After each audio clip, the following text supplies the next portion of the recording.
Salut les petits koalas! Suite au sondage que j'ai réalisé la semaine dernière sur Facebook pour savoir quel serait le thème que vous aimeriez que j'aborde dans cette vidéo, je vous présente aujourd'hui mon tutoriel de lessive maison. Pour réaliser cette recette, vous allez avoir besoin de 2 litres d'eau, de 25 g de savon de Marseille, de 25 g de savon noir et de 2 cuillères à soupe de bicarbonate de soude. Pour l'eau, je la dose directement dans mes bouteilles, qui me serviront ensuite à conserver la lessive. Pour le savon de Marseille, différentes options s'offrent à vous. Alors vous allez avoir le savon de Marseille directement en copeaux. Moi c'est celui que j'utilise pour l'instant simplement parce que j'avais acheté un sachet au début quand je me suis lancée dans la réalisation de lessive maison. Et comme on en met 25 g pour 2 litres de lessive, autant vous dire que ça dure un moment. Donc là on est autour de 15 € du kilo. Sinon vous avez directement les blocs de savon de Marseille que vous allez râper. Alors je vous présente ceux de la marque Marius Fabre simplement parce qu'ils se sont engagés à ne plus utiliser d'huile de palme dans leur savon. Et si vous me connaissez, vous savez que c'est important pour moi. Donc dans le savon blanc, il y a de l'huile de tournesol oléicole. Dans le savon vert, c'est la traditionnelle, l'huile d'olive, c'est le savon de Marseille classique. Alors apparemment le mieux c'est quand même le savon blanc pour la lessive. Après le vert évidemment fonctionne. L'avantage du blanc c'est que vous pouvez aussi l'utiliser pour frotter directement sur les taches. Apparemment ça part bien. On est à 4,10 € sur le savon blanc, à 3,50 € sur le vert. En sachant que moi je les achète à l'usine, donc sur internet il me semble qu'ils sont un tout petit peu plus chers. Pour le savon noir, différentes options s'offrent également à vous. D'abord, un savon noir à base d'huile d'olive ou d'huile de lin. Personnellement, pour l'instant, j'utilise celui à l'huile de lin, simplement parce que j'avais un revendeur en vrac près de chez moi qui me permettait de l'acheter sans emballage. En vérité, la différence entre les deux, c'est plutôt le lieu de production. Le lin se cultive dans le nord, tandis que l'olive se cultive dans le sud. Sinon, niveau efficacité, ils sont à peu près pareils. Ensuite, l'autre option, ça va être du savon liquide ou mou. J'ai une préférence pour le savon liquide parce que je le trouve plus facile d'utilisation. Le savon mou, comme vous l'avez ici, il faut le faire fondre. Ça veut dire qu'il faut à chaque fois faire chauffer l'eau, ce qui prend du temps et coûte de l'énergie. Niveau prix, on est à peu près à 10 € du kilo ou du litre. Donc c'est à vous de faire les choix que vous préférez.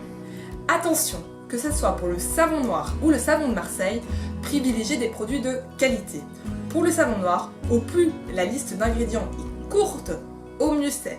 Si vous choisissez des produits où la composition est déjà à rallonge, autant vous dire que vos produits d'entretien faits maison, soi-disant plus sains pour vous et pour l'environnement, ils ne sont plus vraiment. Et pour le savon de Marseille, s'il vous plaît, arrêtez de vous faire pigeonner.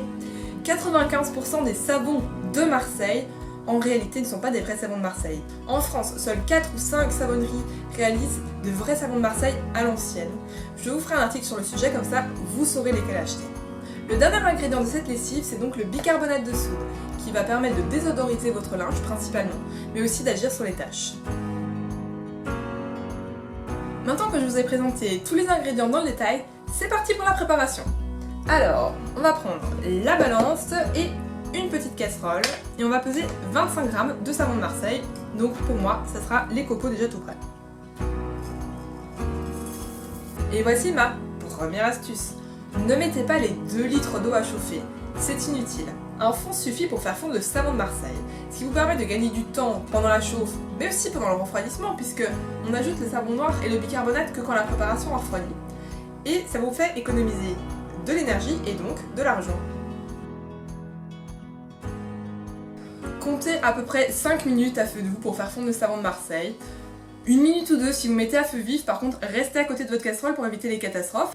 Mon astuce numéro 2, c'est de mixer votre lessive avec un blender ou un mix-soupe. Pourquoi faire? Simplement pour lisser votre lessive. Quand vous faites fondre votre savon de Marseille, il arrive qu'il reste quelques copeaux.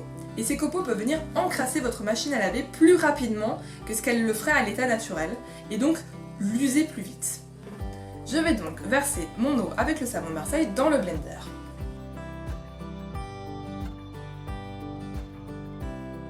J'ajoute l'eau de ma première bouteille. Dans la bouteille dans laquelle il reste l'eau que je n'ai pas mis tout à l'heure dans la casserole, je vais peser le savon noir afin de le verser directement dans le blender sans utiliser un pot en plus. Bon, j'ai pas réussi à ouvrir la bouteille avec le savon noir à l'huile de lin, donc on va tester le savon noir à l'huile d'olive que j'ai acheté ce matin. Comme tout à l'heure j'ai rajouté 1 litre d'eau froide dans la préparation qui avait chauffé, il n'y a plus de souci, on peut ajouter le savon noir puisque du coup la préparation est froide. Il ne me reste plus qu'à ajouter les 2 cuillères à soupe de bicarbonate.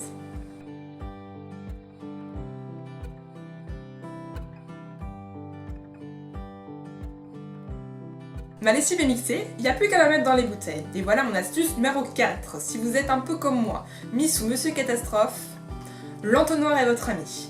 Et si vous n'en avez pas mais que vous utilisez encore des bouteilles d'eau, coupez le haut d'une bouteille d'eau et mettez-le à l'envers sur votre bouteille, ça fera aussi l'affaire.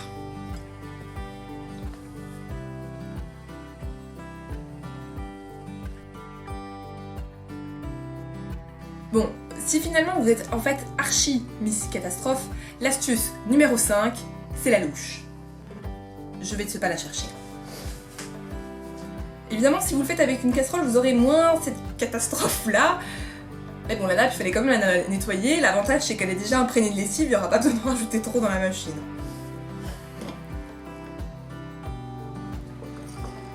Voilà les filles koalas, la lessive est terminée. L'avantage de cette recette, c'est que comme on n'utilise pas d'ingrédients toxiques, on peut se servir des ustensiles du quotidien pour la réaliser. J'espère que ce premier tuto vous a plu. On se retrouve sur Instagram, sur Facebook et évidemment ici sur YouTube. Donc n'oubliez pas de vous abonner à la chaîne afin de recevoir une notification lorsqu'une prochaine vidéo sortira. Pour faire fondre le marc... Pour qu'elle soit toute lisse, toute jolie, toute soyeuse et toute belle. Comme ça on vous dira pas « Eh, votre lessive elle est toute cremeleuse !» J'enlève l'ouvrir, purée, pomme de terre. À l'ancienne, dans les chaudrons et pinces à chose. Sur le verre, on est à 4,10€ et 3,50€ pour le... qu'est-ce que je raconte ?